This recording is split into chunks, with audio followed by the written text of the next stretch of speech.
205 زندانی افغان بعد از سپری کردن سالها حبس در زندانهای ایران به افغانستان برگشتند.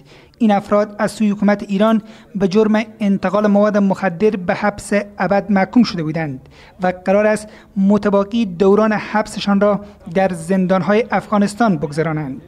شماری از این زندانیان میگویند دوران حبسشان را در زندانهای ایران به اتمام رسانده و حکومت ایران به جای آزادیشان آنان را با زندانیان ایرانی در افغانستان تبادله می کند.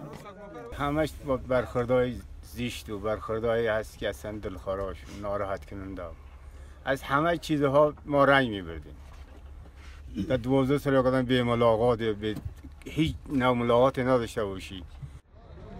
رؤسای جمهور افغانستان و ایران موافقتنامه را به خاطر تبادل زندانیان دو کشور در سال 1386 به امضا رساندند. مقامات افغان میگویند از آن زمان تاکنون بیش از 600 زندانی افغان به شمول 17 زن از ایران به افغانستان انتقال داده شدند. ما تونستیم که با تعداد 205 نفر از اتباع جمهوری اسلامی افغانستان در آستان‌های مختلف یا ولایت‌های مختلف جمهوری اسلامی ایران در تهران عمل جمع‌آوری و بالاخره امروز در این جایی که جای انتقال در سرحد بین دو کشور منتقل بسازیم.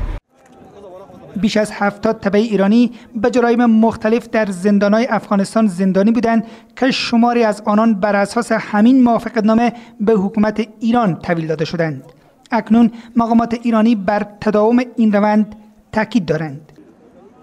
مقامات افغان میگویند دست کم 600 زندانی دیگر افغان در زندانهای ایران را تثبیت هویت کرده و قرار است تا در آینده این افراد از زندانهای ایران به افغانستان برگردند.